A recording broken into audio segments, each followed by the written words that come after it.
Thanks for that. So now we're gonna set up another one. The last one were just doing. King is here.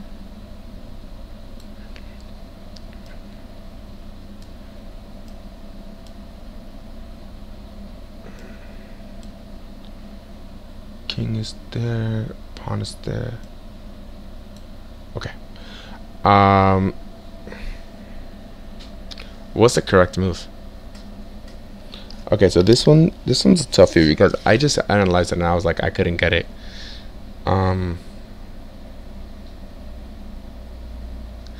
Maybe allowing him to queen first is the right move.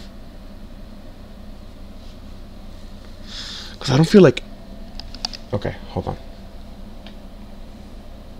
King f5, king f5. Okay. I don't know. What do you guys think? Like, I just tried... I thought it was easy, but it's not because he comes in here, right? But if we can use these tempo, like, if we can... You remember in that ready position that we were doing earlier, where we said, hey, I need to take 2 plans, and I kind of want to take this approach and do it here, where I'm like, I want 2 plans. I want to promote my pawn, but I also want my king to get closer, because if my king gets closer, that means you have to move your king. That means I can move my king. Do you get it? So instead of forcing him to move with the checks, getting my king closer might be the solution to this one. So let's try that. Well, 1, 2, 3, 4, 5. Okay, whatever. So king e5. Let's say we play c5, and then I play king e5. Can they play c4? Take and c3. Can he shoulder me? No, because I have this. Right? And if he tries to play king f4 to shoulder me this way, then I have to play king c4. If king e5, then I play here. And if king e6, then I play here. I can just play a4 here. Right? Because I stop his shouldering. And yeah. Whoa, that was a toughie. That see, so and I'll show you the other example. Okay, so the other examples was king f5, c5, bam, c4. Okay, so let's say he doesn't do that, and if I play here, he plays here, here. Oh, and then he can't even promote the pawn, right? So because I'm already here.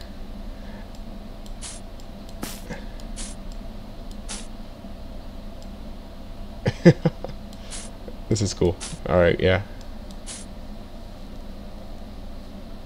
Yeah, that's exactly it.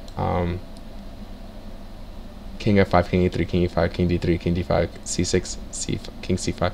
Yeah, well, see, on king d5, c6, you can just, yeah. So you have to see both variations where they move the king and they try to take your pawn, and yeah. Okay. So let's try the different variation. Let's try. So on king f5, push, and let's say he doesn't even.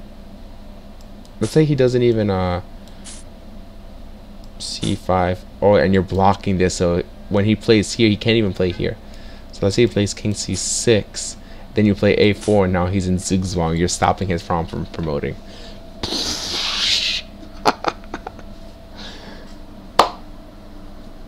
Wow, that's a mind blown right there. So before we do go to the next topic, I will leave you with a problem. Really take your time with this one. This one it took me about an hour when I first tried it. I'm gonna be really mean, and I'm gonna say, hey, take 5 minutes on the position. Okay, take 5 minutes, and I will be right back. I have to just go utilize my restroom or my bathroom. Sorry. Okay, so I'm gonna put the position on the board, and I'll set. Let's see. I want to do this one, and I want to do a tactical one. I want to have a break from a little pawn and games.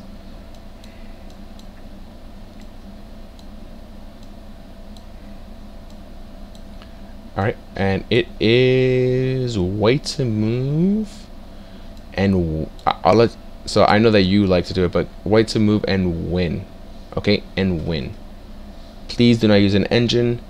Just straight brain power. Okay, you're gonna have 5 minutes. I'm gonna put the music up, and hopefully you can enjoy it like that.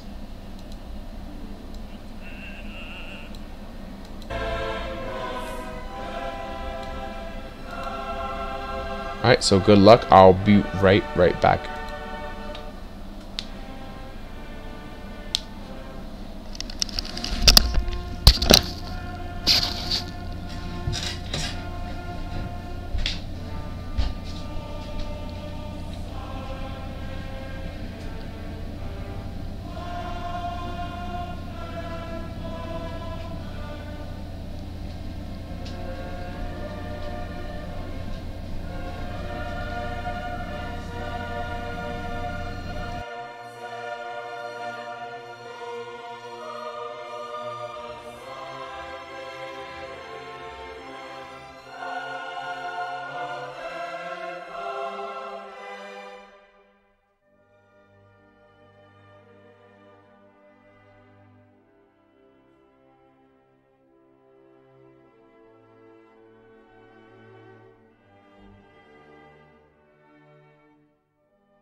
Alright, I am back.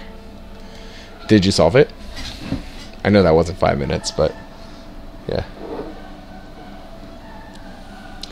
Got myself some more tea too.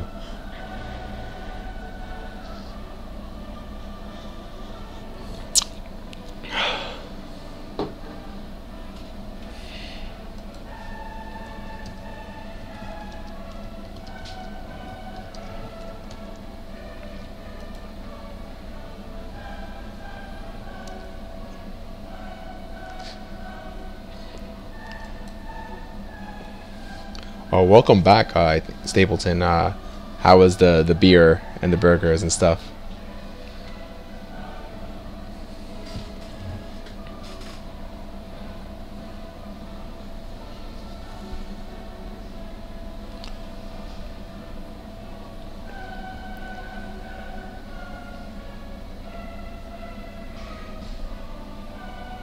You know what this reminds me of? It reminds me of the Final Fantasy 8 music when you're like getting past the first disc where you're trying to fight the queen. That's what it reminds me of, like that situation. If you guys have ever played Final Fantasy 8, that is. All right. So I guess nobody was able to solve it, so I will give the solution for it, and I will tell you the reasoning why. And this was covered, I think, in my first episode, or the first installment of the chess endgames, the pawn endgames at least. So what we're gonna do is, and let me know if you actually there we go. All right, and let me know if this music is a little bit too loud for you guys. I might tone it down a little bit, but if that's still too loud, then I'll just turn it off completely. All right, so the idea is that it's about distant opposition, but this opposition doesn't make sense because of this, right? I cannot convert distant opposition into close opposition. So this, in this case, distant opposition doesn't make sense. If I cannot convert opposition, in my distant opposition, to close opposition, it doesn't make sense. And what we want to do is we want to find the major line on this one. So where does opposition make sense, and play around that line. Sometimes it's on a rank, sometimes it's on a file, so you have to kind of figure it out. It's position by position, but if you're looking out for it, then it can win you the game, right? So if we play king g2, because the major line is on the f file, right? The f file is where we want to get the opposition, okay?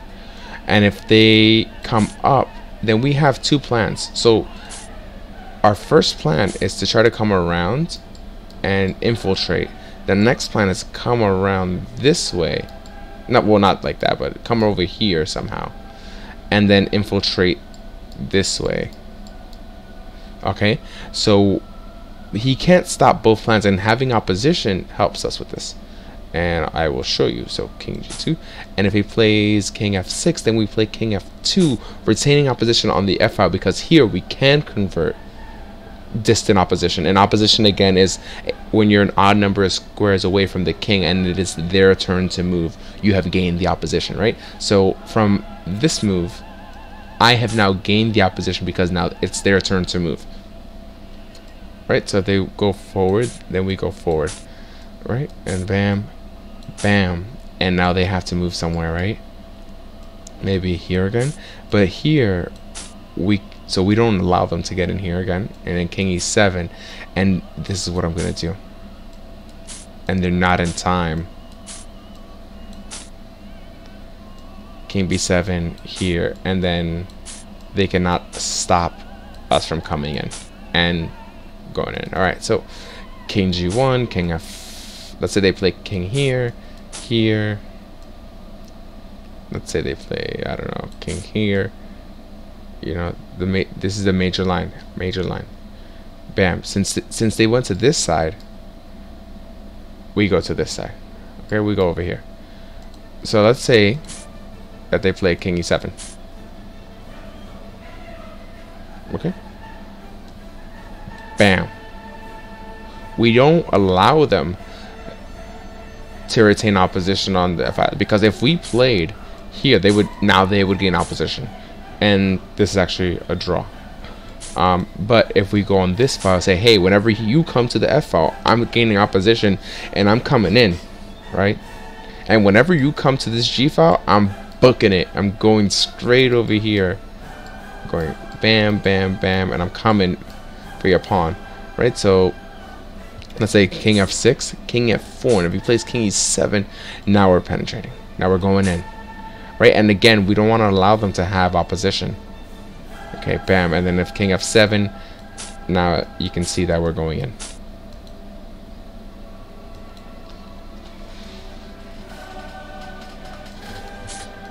Push.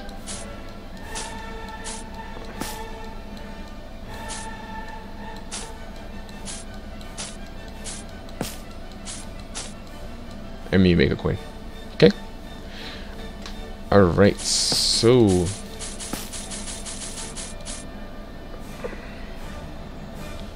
the next one. Okay, so there is a new chapter, but before that new chapter, you guys were asking me to see a Lucina position. So I will let you. I'm gonna actually put this down a little bit. I will let you decide where I put my pieces, and I will do it from there.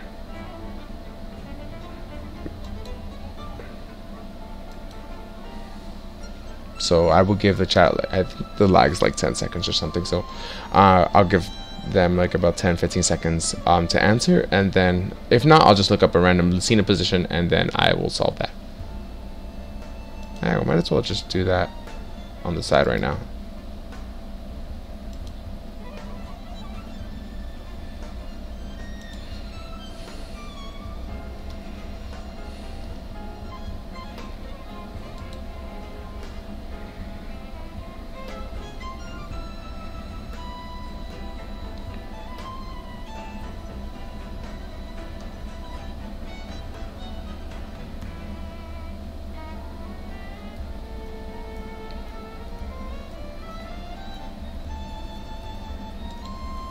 Okay, so I think I found one.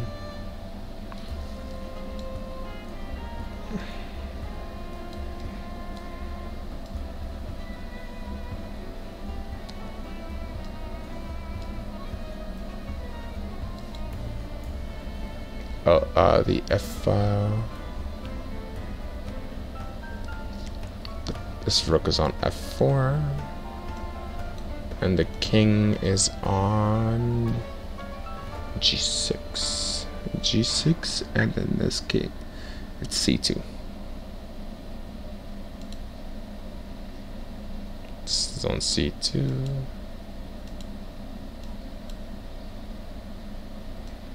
G6. Okay, and it is white to move. It's a Lucina position. So very simple. Well, this is simple enough. Rook E2 check.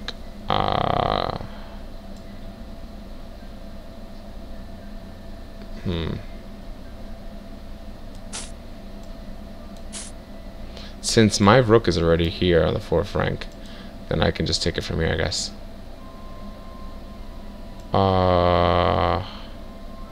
King E7. Let's say they play Rook E2 check, and I can just keep walking up. King D6, Rook D2. Bam, bam, bam. And then if Rook D2, then hello.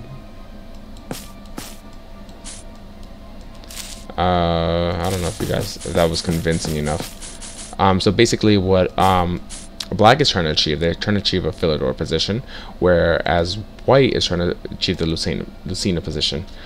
And this is going to be covered later on, so I don't want to tackle this on, but I think they were trying to test my knowledge of endgame positions. So sorry guys, I can do this, but I want to go to finish the pawn endgame series, and then I'm just going to go work in order of Mark Dvoretsky's book, the Endgame Manual. If you haven't heard already, please buy it. It's amazing book. I have bought that one and the analytical manual. That one's for a little bit stronger players, but we are going to go through it not after this book, but maybe after the next book that we do. I think we're going to be strong enough to understand the concepts. All right, so let me just close that window. Okay, and so the active king, this is the next segment in the pawn endgame chapter.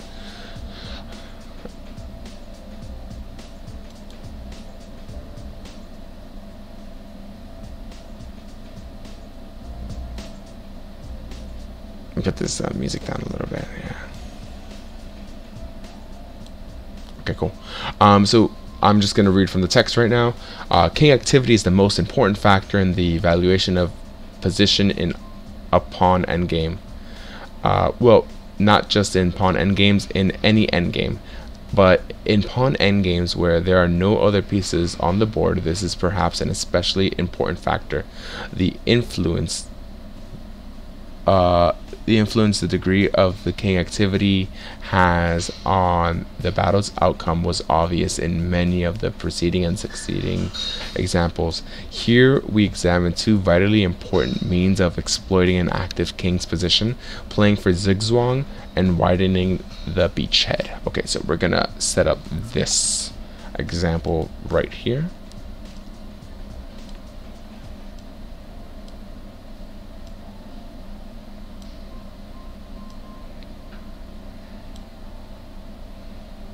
And it is white to play. White to play. And this is actually Dvoretsky's own example from 2000s. Okay, so I will give you. How can white do something here? Your turn. Get an active king. I'll give you 2 minutes. I'll put up the music as well, and once you hear the music go up, then it's your turn.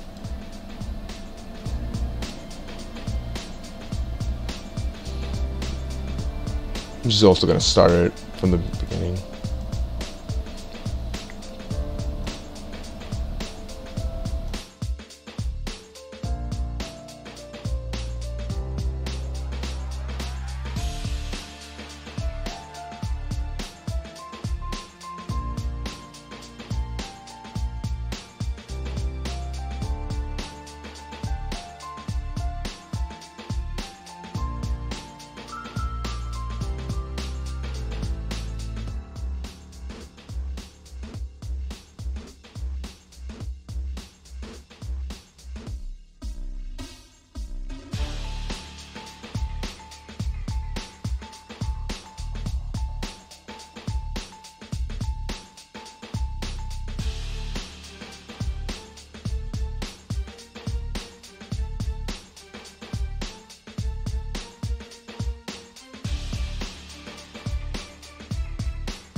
Alright, so I think we're ready.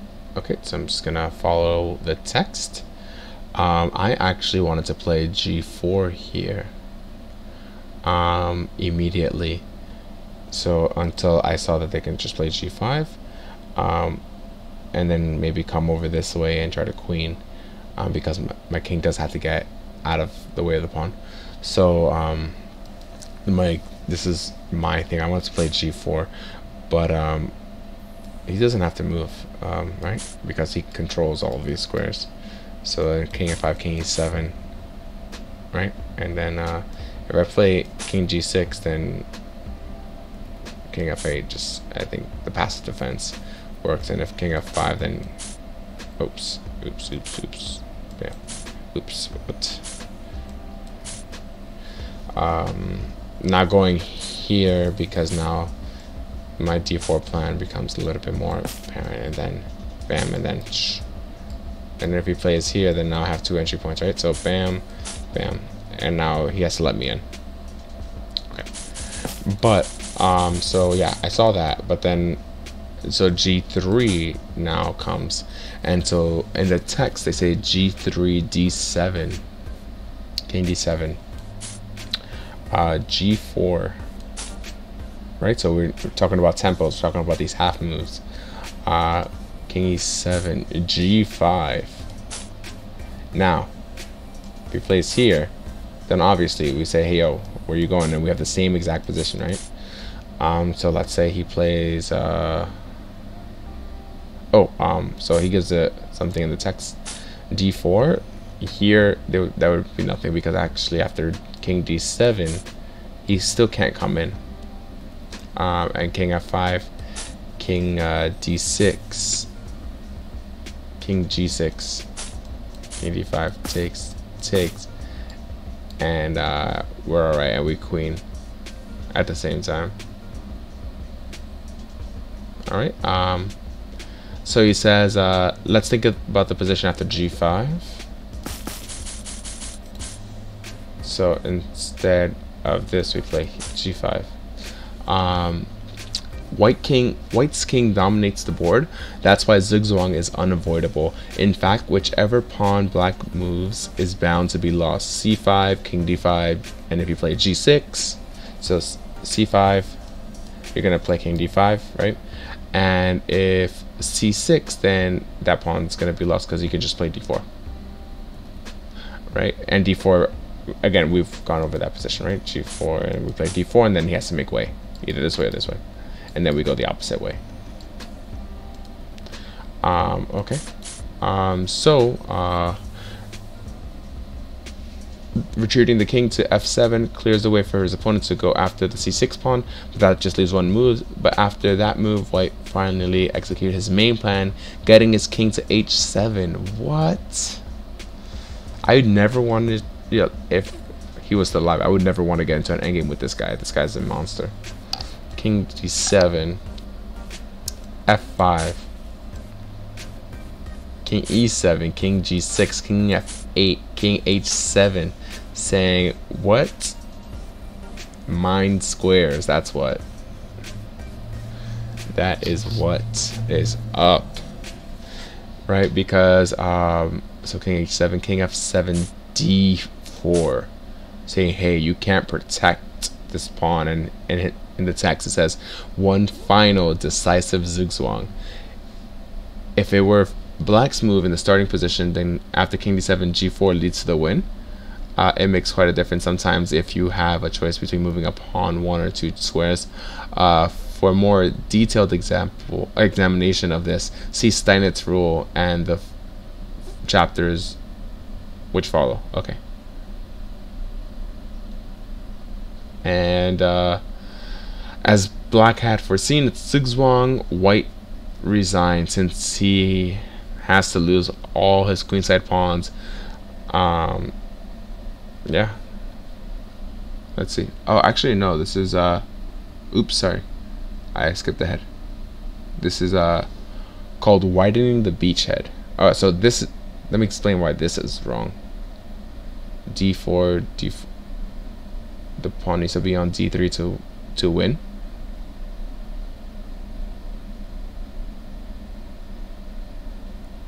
Okay, welcome back. Welcome back. So the reason he can't do that because here, and then right, we're gonna just win. Okay. All right, so we're gonna make another one, set up another position. All right, and set up these pawns like this.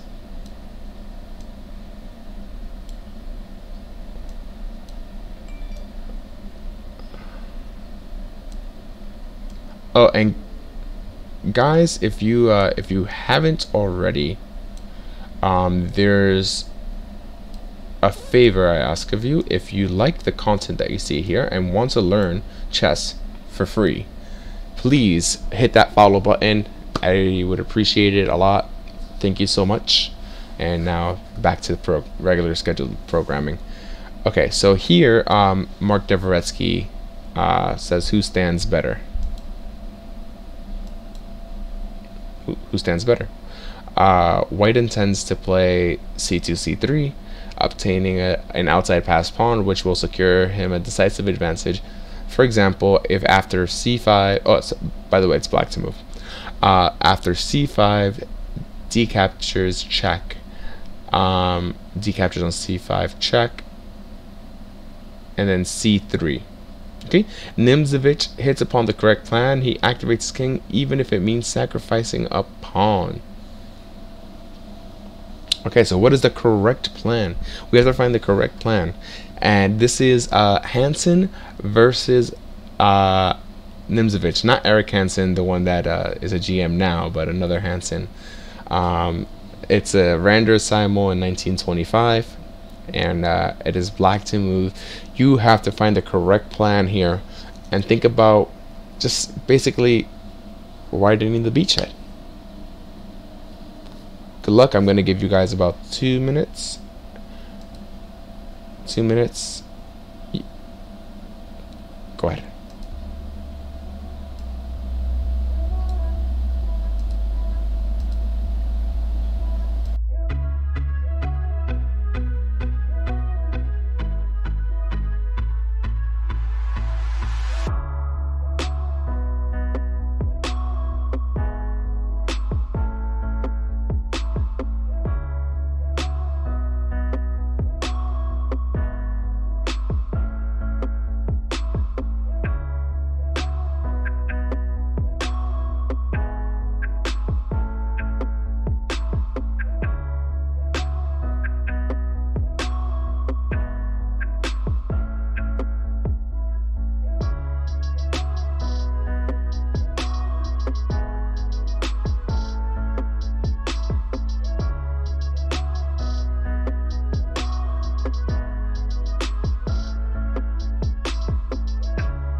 All right, welcome back. And so this is Nimzovich's plan, and this is why he was one of the greats. And he has a great book. It's called My System. I really want to go over that. And Think Like a Grandmaster. Those are the books that I do want to cover. Think Like a Grandmaster. How to Reassess Your Chess is, I think, our next book. And I do want to do some opening prep before we dive into our next book.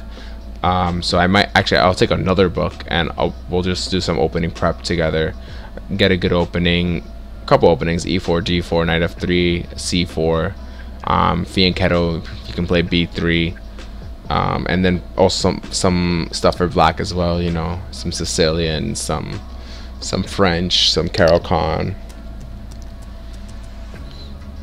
All right. So here, black plays, Nimzovich plays king c7, c3, which is his plan, right? And he actually plays king b6 instead of taking. C captures, and then bam, king c3, king a4. Genius. This is genius. Wow. I would have lost that position. I would have been like, he's gonna get outside pass pawn. But wow. Wow, ingenious. You know, and as black has foreseen, I'm reading from the text again. As black had foreseen, it's zigzwang. White resigns since he has to lose all his queenside pawns.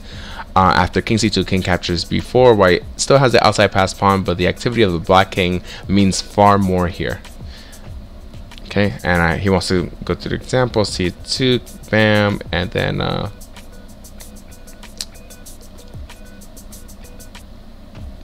king d3, king a3, king c3, king captures, king b4, king b2, king b5, king here, and it is minus over plus, and black is winning. let's look at c4 instead of c captures b. Alright, so let's go back to the original position.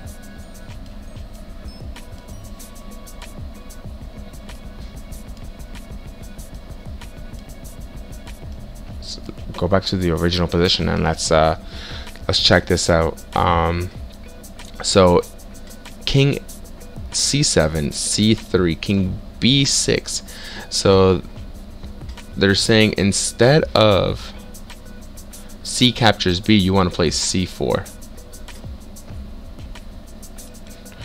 So he is saying white will continue by exchanging pawns at d5. It's not hard to see that b5, b3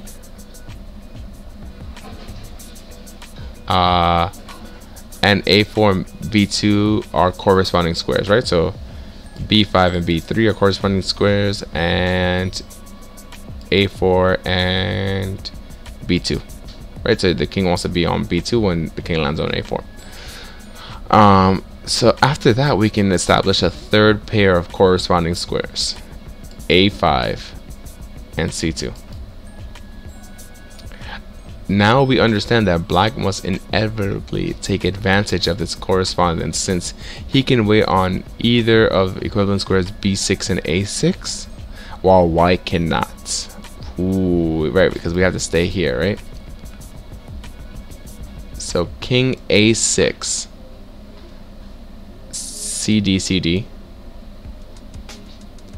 king c2, king a5, these are the corresponding squares, king b2, king a4, king c2, king a3, king b1, b3 getting opposition, bam, you can just resign here. Oh wait, sorry, king b1.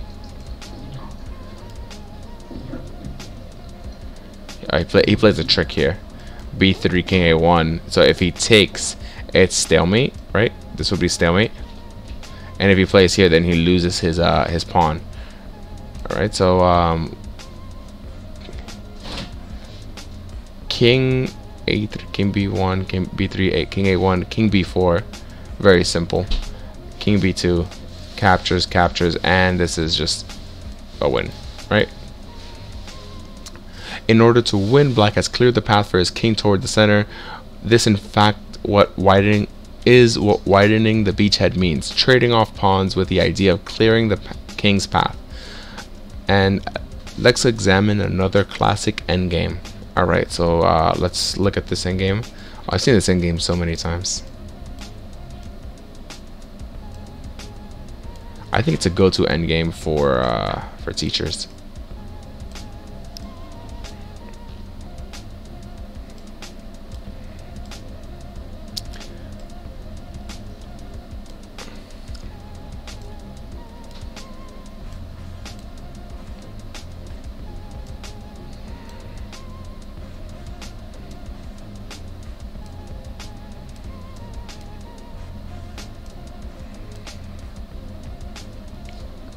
Alright, so this is Cohn Rubinstein, or Rubinstein, or however you want to say it, Rubinstein. White to play, and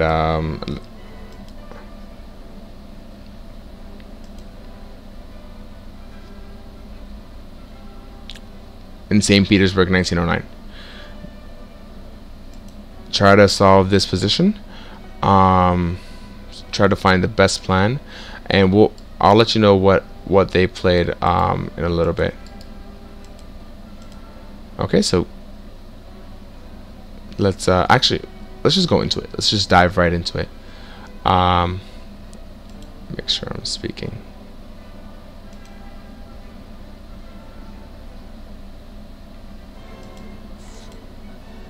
There it goes.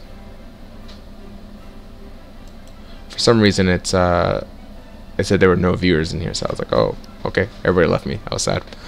Okay, so rook c1, and then rook captures c1, king captures c1, king f6, king d2, and king g5. So he notes that with one f4, white would have had an inferior but defensible position. Instead, he decided to exchange rooks because he had misjudged the pawn endgame. Okay, so let's go back into this king g5 line. Rubinstein sends his king to h3 in order to tie white's king to the defense of the weak pawn at h2. It's not hard to calculate that white's counterattack with king d3, king h4, king c4 comes too late because of monster pawns, and we're gonna get a girl, right? So king e2, king h4, king f1, king h3, king g1, e5, king h1, b5, tying this down, right? Making some backwards pawns. Backwards pawns are pawns that you can't move and they're just weak, right? So this is a backwards pawn because it can't move, and since it can't move, the square in front of it is just weak, right? So if we were to move like this, then these two squares, this square at least would be a backwards pawn, and this square would be a backwards pawn for white, but they don't play like this. So b5, and it's useful to fix the queenside pawns while black also leaves himself a reserve tempo a7, a6. White could have greeted this, again, this is a text. White could have prevented this by playing a4, but it would not have altered the assessment of the position. So instead of so he could have just, instead of king h1, he could have played a4, but it wouldn't have helped or altered the assessment of the position. Very strong still, because let's say instead of that, bam, now we have another target. Okay, but let's go into the, not this, b5. So king g1, f5. Black's further plan is to widen the beachhead, clear the king's path to the queen side via pawn exchanges. King h1. So he just needs to defend this pawn. That's what he's doing. g5. King g1. h5. King h1. g4. Okay. He notes that h4, king g1, g4, g, fg, king captures, king g2, h3 is also strong. Alright, but that's here nor there. Instead, he plays g4, they e4, fe,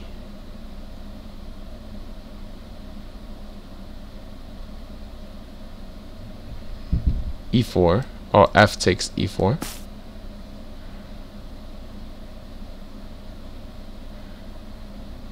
f takes e4. He notes that if f captures g, then hg, h captures g4, king g1, e3, f captures e4, and then after he goes here, then we can just play here and win.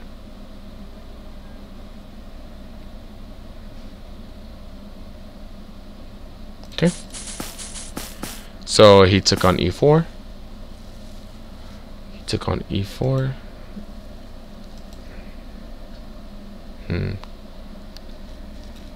I'm gonna just give me a second, guys. Just gonna open up Twitch, make sure I'm not missing any messages. My chat is acting funny on my OBS, so I just want to make sure that I'm not missing anything if you guys are talking at all. If not, then don't worry about it either. So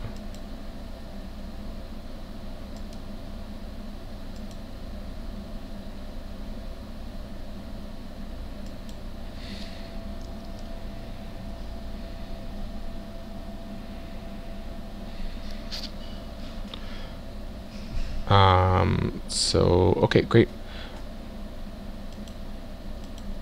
Then I will so we are at G, F captures E, right? That's where we at. F captures E, H4, King G1, G3, H captures, and white resigned.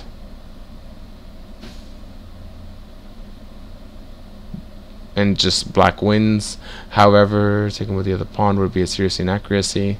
Yeah, and the reason he wins is because even if he plays here,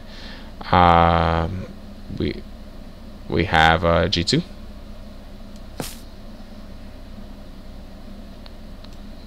King G1, A6, the key. F4 captures, King F2, King H2, right? Okay. And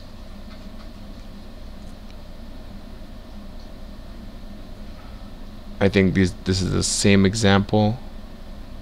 And he's giving the same example, so we don't need to do that because we already covered that example. So this is a tragic comedy.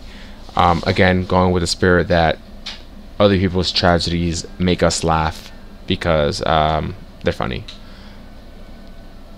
Great. So I'm gonna go. This is by Horowitz and Denker in Philadelphia, 1936. We're just gonna make a new position here.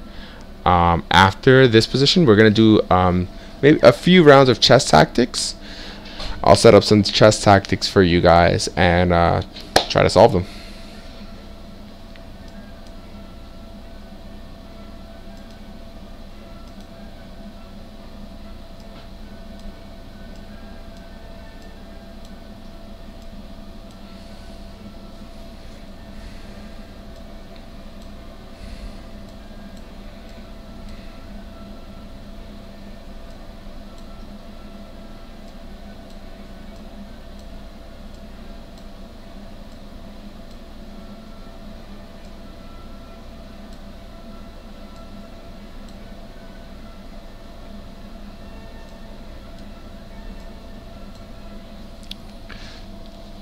Okay, so here they're saying that this is how the game actually ended.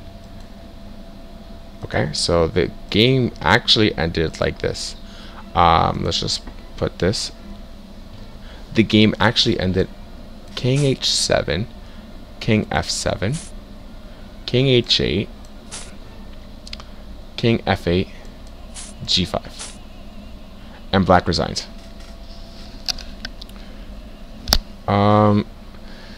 So this showing that every move played by both sides was a mistake except for the last one.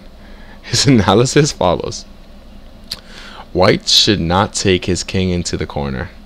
The correct plan is to exploit his advantage is widening the beachhead. Okay, so the first move guys should be just G5. HG, bam, King F7, H5, King E7, G6, King F8, H6 getting diagonal opposition, King G8 exclamation point, King H5 maintaining the threat of getting opposition.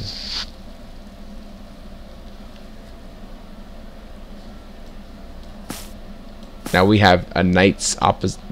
So this is in the I think the second episode that we did, where we talked about corresponding squares and a knight's check opposition, or anti-opposition.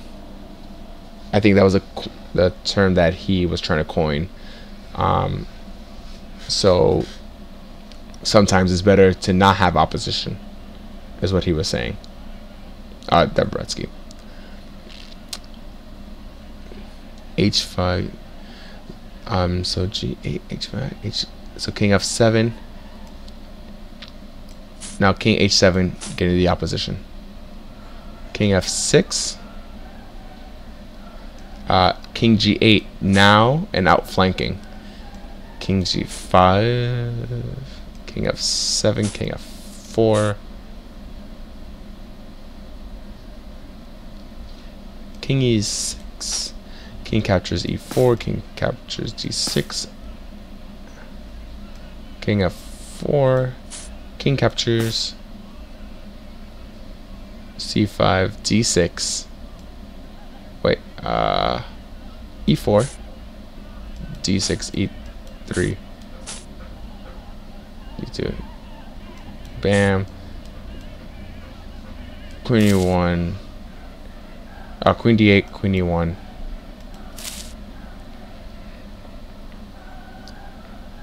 Queen F6 check with an easily won queen endgame. I mean, you have so many pawns.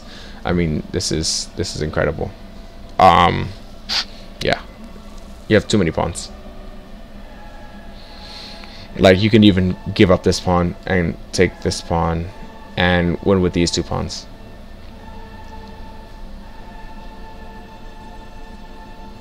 So I do want to go over some of the things that he was saying before. That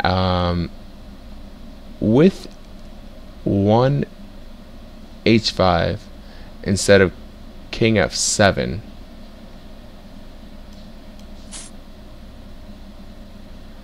Black would have drawn.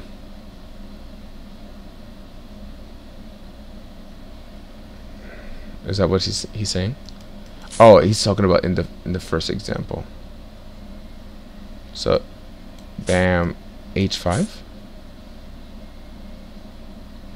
G5, King F7.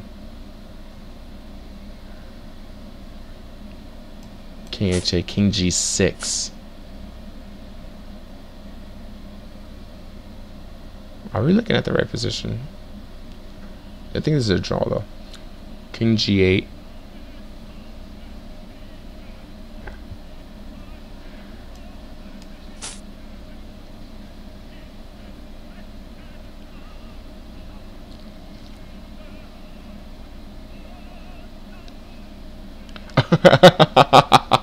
What a stalemate.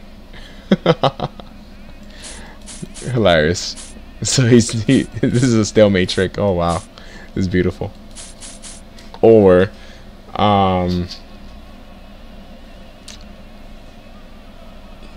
he's saying that in their previous position that he played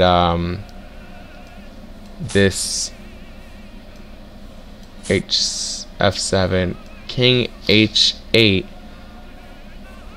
he doesn't win anymore. Also insufficient. The right move on this was just H5. Wait, I want to make sure that I'm right. So King H7, King F7, and he said the right move was H5. King F6, and he said we already seen what happens here. And then King G8, outflanking. G6, pushing the pawn. And then a whole bunch of annotation. Then King F8, exclamation point, coming after these pawns. King G8, exclamation.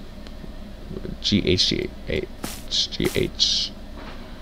King G5. King E7, King H5, takes.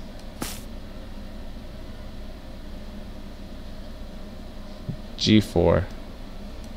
King catches e5, and check.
right, time is done.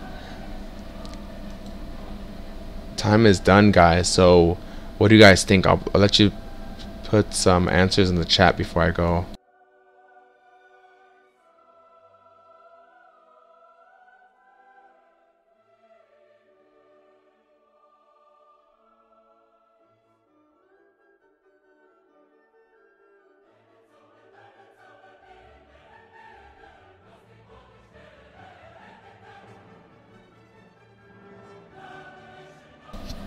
All right.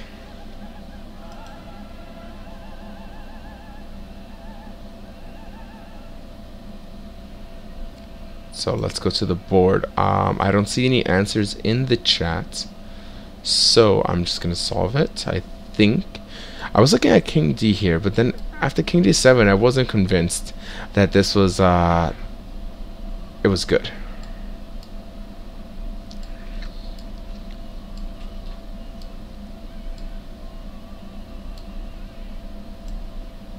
And then he places here H4. Okay, but whatever. I thought it was just draw-ish. But because he puts the pawn over here, puts a pawn over there, we trade off pawns over here because the king can just stay here and there. So I think the correct plan is to play here. I don't know, does black have a better move? King D7? No, H5. So you have 7 here. Just gonna play H4. I think King H8 is the only move he has to protect his pawn. And then I want to play King H5. So this is the key. The key is that I don't want to play King G5 just yet, right? Because then he has King G7, and he has opposition. No bueno. The opposition on the G file is very important. I have 2 squares to go to. He has to go on the F file some way. So I can wait on the H. He cannot wait on the H. So I'm gonna play King H5. And then when he steps his king out, then I'll get opposition myself. Bam. And if he plays H6, then whatever. Right? Now, if he plays King F8, then, I mean, King F6, then we just play H5, right? And if King G7, now we're penetrating. Okay? And if he plays King back, then obviously King G6, take. And now we're going to go, we can even go to this side, right? Because he has to go here, here. Bye, and I'm out. Or maybe the better way to do it is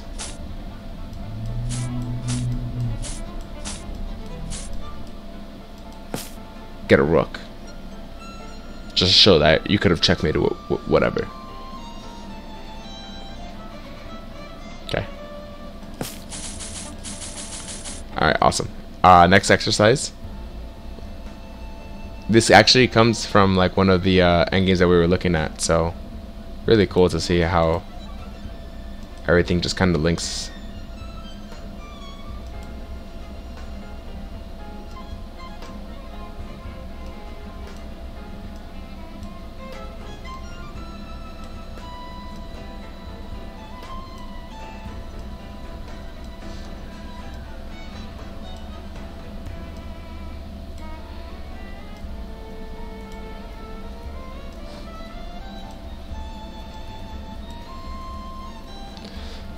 Alright, so white to play. And what would you play as white? I'll give you guys 2 minutes. Maybe I'm too slow to calculate, but King G5, King H5. No. So yeah, what you wanted to do, you want to play King H5 first, and then King G5. You want him to step on, so you know where to go. Because if he plays King G8, then you play King G4. And that way you have opposition.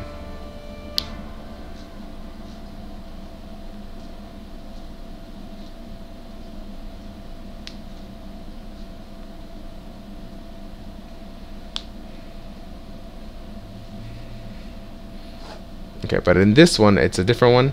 I'm gonna give you some time to calculate, and I promise I will look at the chat before I do, before I say the answer. So you have two. Yeah, let's do 2 minutes. 2 minutes. Let's do a minute and a half. A minute and a half starting now.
Wow, that's pretty loud.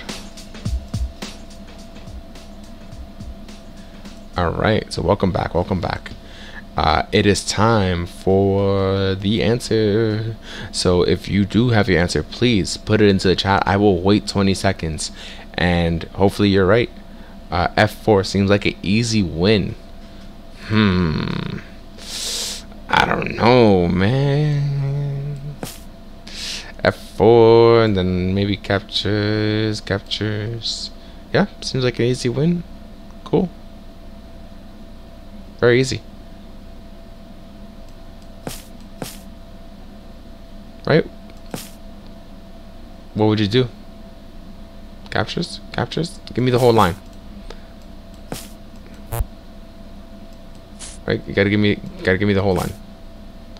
I'll wait for it. F4, G4, F3, F4, and he can't play G4. Because he's in check, right? So, are you saying captures?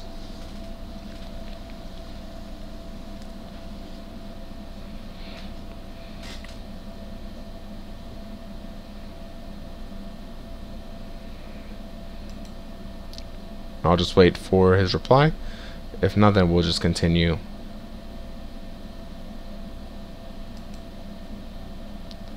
With what I think he's saying. So if F4, G4, the best move is actually not to take. Right? Because our idea is that we want to...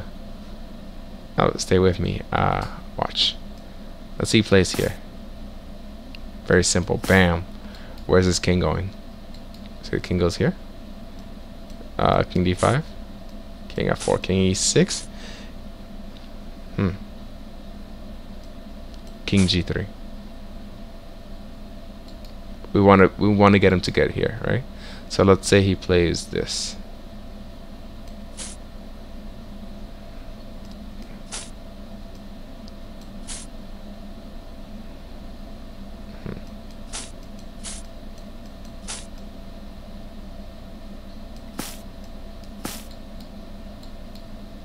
Simple enough. Okay. This is the last section of this chapter that I think I'm going to cover. Um, it's been a lot of information, a lot of information. I will throw all of the stream.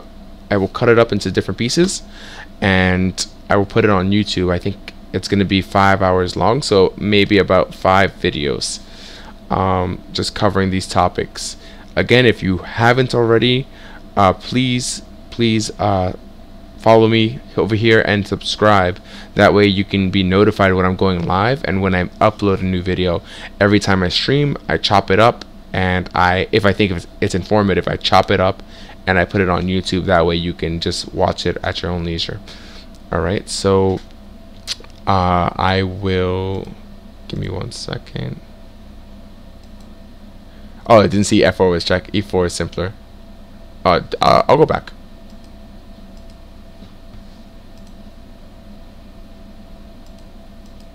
Saying E4 here. I don't know. I think black's just dominating here. Yeah, when you were saying maybe you were saying E4 to like when the king was on F4, right? And the king has to play E6 and then here. Yeah, E4 is way simpler, right? No doubt about it. Instead of going back. But okay, so I'm just gonna read from the text. In this section, we shall examine, and this section is called the king routes. In this section, we shall examine some different types of king maneuvers, and this is called zigzag. Whoa, hello. Sir, thank you so much for following. Amazing, thank you.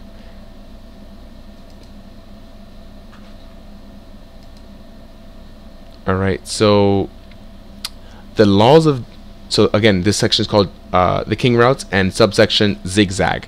The laws of geometry as we known them since grade school have no relevance on the chessboard. A straight line is not the shortest distance between 2 points or squares. If the king follows a broken line path, it is by no means longer.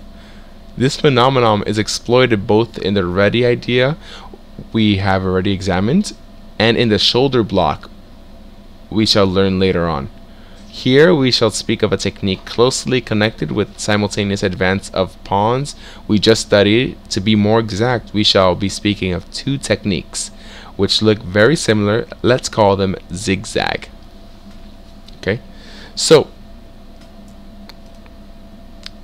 the direct, I'm gonna put it up first. Let me see. Let me put a new position up.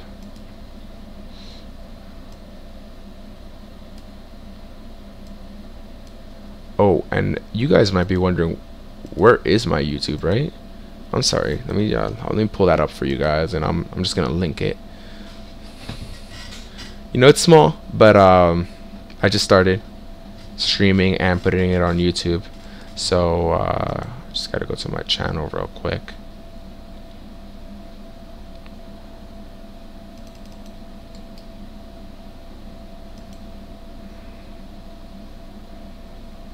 And I'm gonna put this in here. So let's paste that. That is my YouTube. Unfortunately, I don't have a pretty link. If I did, I would post it.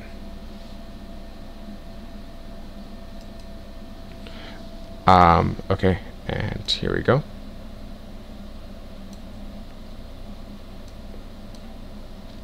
And it is white to move. So white to move, and I'm just gonna follow. I'm not gonna do an example. Or an exercise. The direct G4 only leads to a draw because of B5, G5, B4, G6, check, B3, B2, G7, B1, he's going to get a queen.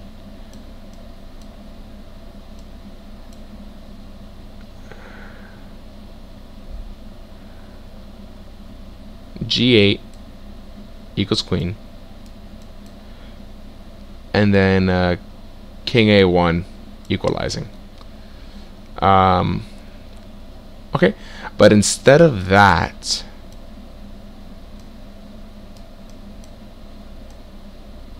pawns on b6, this pawns away. So okay, and so instead of that, you want to play king c3 first. Then if king a3, king c4, king a4, g4, b5, king d3. Aha! I see, said the blind man. g4, b5, king d3. And I think he has something here. Here is the zigzag. The king returns to c2 while avoiding the pawn check. So if you guys can see that, he avoids the pawn check. Because if he went to c3, he would be able to play b4 check. So, smart. This is the key. King a3, g5, b4, g6,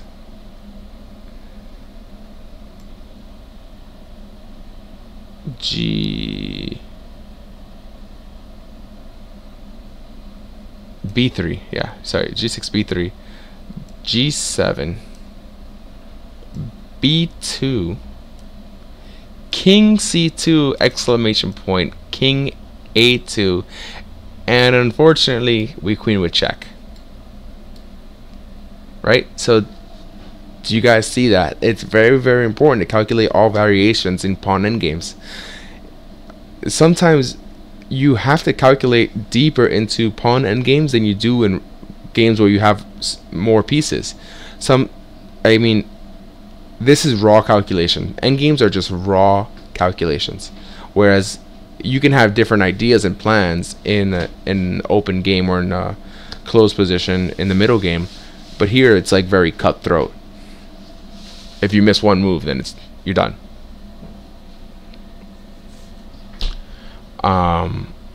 So yeah, so this is wild. So this is a study from 1928 by Grigoriev. This is a pretty one, so I want to go over this again.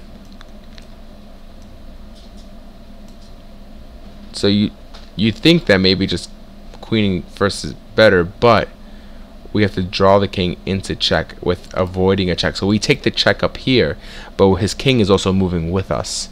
So the king has to spend another tempo coming down with us since we're moving out of check. So very, very nice. Check.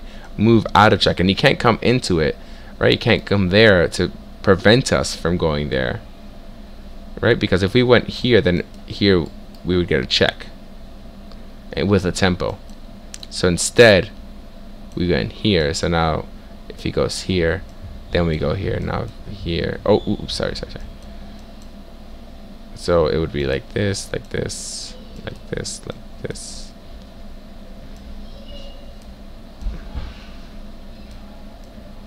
Drawing him into check first, and then we mate him, or at least we get the pawn. Okay, so the other form of zigzag occurs when the king has to avoid a check, again from the text, when the king has to avoid a check from the newly promoted queen.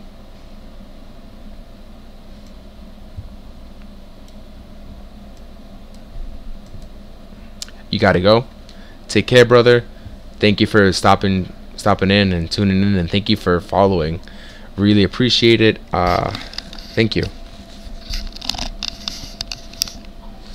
All right.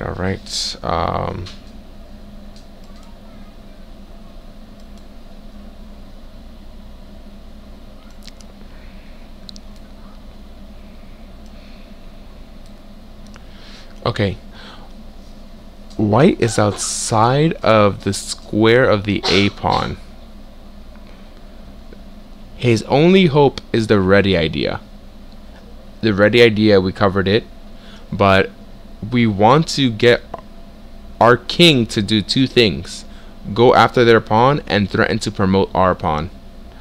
So we threaten to promote our pawn, the king has to try to defend, and then we can get into the square of the pawn. So the king g4, a5.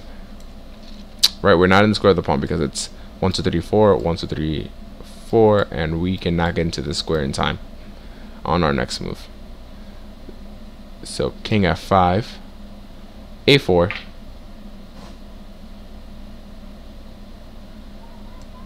right, so the new square.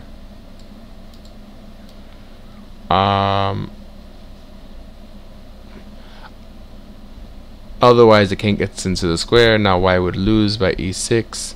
If you played e6, king d8, white would lose. Alright, so king g. So instead, so king d8, f6, king e8, right? And he said also bad is f6, king f6, a3, and because it would be a check, right? At the end of the line, it would be a check.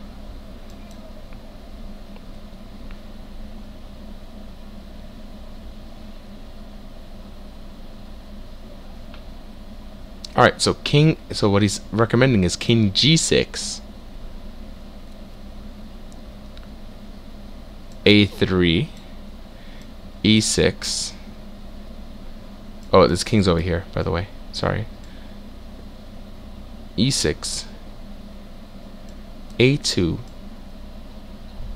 king e7, king d7, king f7, draw. Because we're going to queen, I queen with a check. Very, very nice. Alright, so we have some exercises here.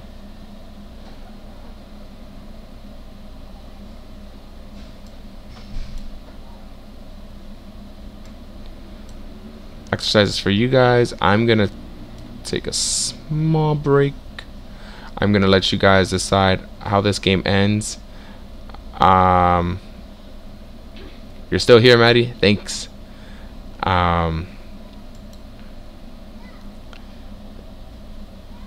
Cool. So it is white to move. How should this game end? And I'm going to put on some music. Once I put on the music, it is your turn. Ready? Go.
So we are back again. How should this game end? Let's see how this game should end. I think that it should be a draw. That's what I think. If it's white to move, yeah, it's white to move. I think it's gonna be a draw. Just king f7, right? Let's say he has a5. I'm gonna play e4.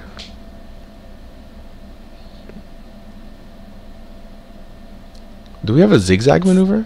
Wait, let me try.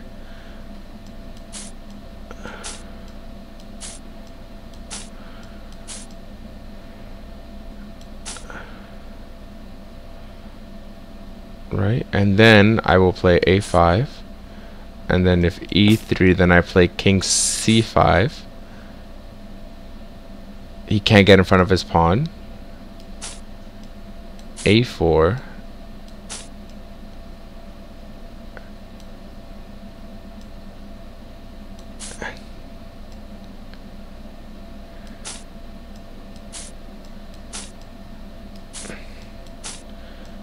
Queen.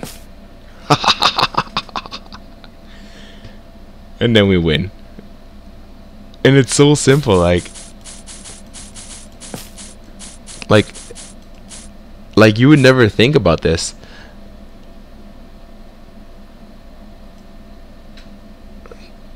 Yeah, you would never think about this. Like if you were just playing a5, you're like, okay, whatever, he's gonna check me. And then I'm just gonna move away, and then we're gonna queen at the same time, right? So like I would have never thought about like the zigzag, like getting away from the pawn, going into the pawn, because yeah, this is not for me. This wasn't regular chess training. This is just like I just had to count. But this one is like it's more about how you count instead of counting, right? So zigzag maneuver, get this into your brain, the zigzag maneuver. Beautiful technique.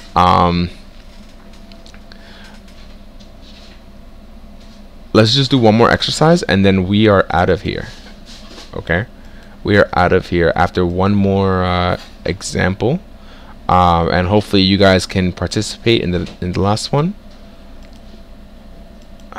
For those of you at home on YouTube watching this, you can participate if you want. Just put it on, put it in the comments, your moves, and give me all the lines, and if play it through and see if you're correct. I just surprised myself. These exercises, again, I'm sorry I keep repeating this, but these exercises, they don't have answers to them. They're answered in the back. So I'm solving these with you guys, and I just proved myself wrong. I thought it was a draw, but black has the maneuver.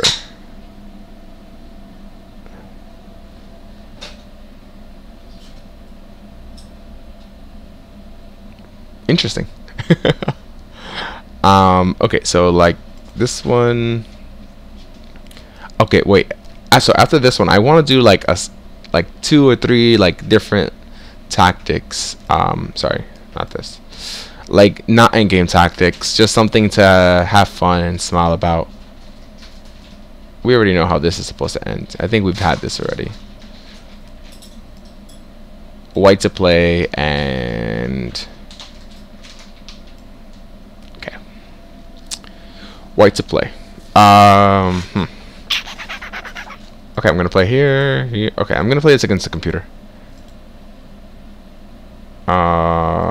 King d3, king b3, here, and here. And I'm gonna play g4. And depending on where, so c6, I have to go here, zigzag. The c5, I'm gonna play g5. H captures here. Bam, bam, bam. Now it looks like we're gonna queen at the same time, but we're not. I'm not gonna push. I come in. Now he has to defend.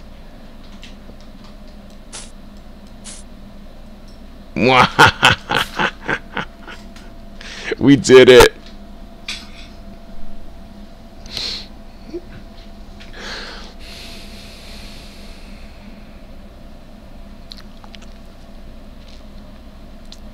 Yeah. All right. Yeah, so I'm gonna let you guys solve the tactics. Let's go to a regular board and let's hit up a tactic played by Mr. Fisher himself. Knight of 3. This is against Samuel Reshevsky, another prodigy, by the way. G6, Knight C3, bam, bam, bam, Bishop C4, castles, B3, Knight A5, and see if you guys can find a small tactic. It leads for a slight edge. And I will give you 5 minutes, and after those 5 minutes are done, I will give you the answer. So take 5 minutes. Good luck.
All right, so welcome back. Welcome back. Um, let's get right into this. So what Fischer played, and Reshevsky's known to be like a child prodigy, but he was trying to get this light squared bishop. That was his plan in the opening, and he played here. And so the line goes, and actually this helped me win a game really long ago when I was in high school nationals. It helped me win a game. So 98, right? So we can't go to g4 because I'm going to play g4 and I'm going to take, right?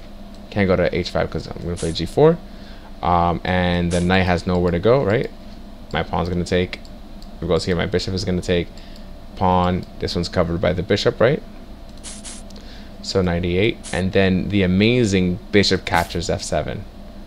So no matter how you take, so let's say rook takes. You play knight e6 because this pawn is pinned to the queen. Right? Alright, next. If king takes, bam, knight e6 anyways. Pawn still pinned to the queen. If we take, then we have checkmate. Okay? Checkmate in 6. Bam. Rook takes, and then if the king goes to here, then we have checkmate at 1, right? So if king h4, then we have queen d1, rook f3, check, and then it is checkmate. All right, so what if king goes here? Then we have knight e6. Okay, great. In the game, oh, and also another try is to play here. Takes,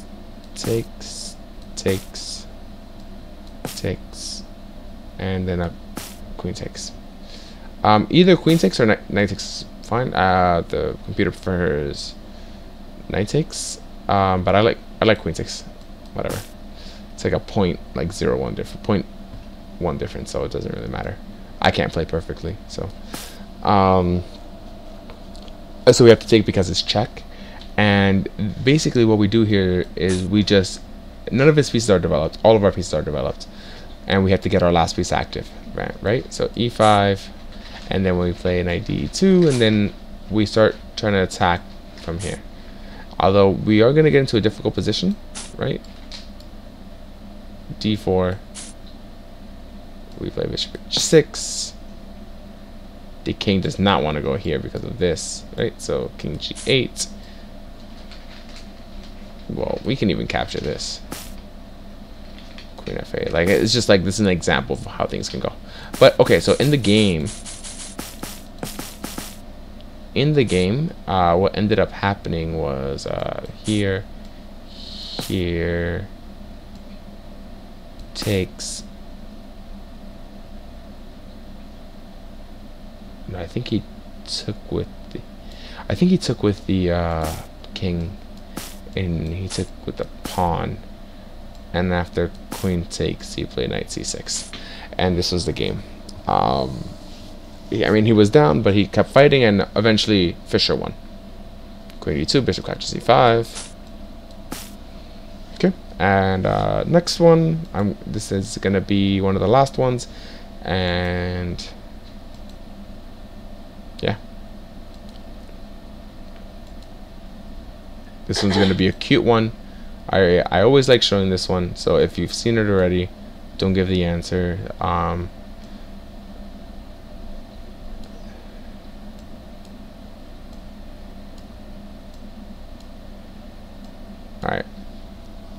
I'm going to give you guys 45 seconds. 45 seconds. This one's an easy one. Black to move and checkmate in 2 moves. White is going this way, black is going this way. Alright. Oops. Solve this. Okay, I'm done. Alright. And I'm going to put the music on. So 45 seconds starts when the music starts.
right? And I gave you a little bit more than the time, so 45 seconds. So let's come back, and the move is bam, right there. So actually, just give me a second. I gotta. All right, bam. Rook h3.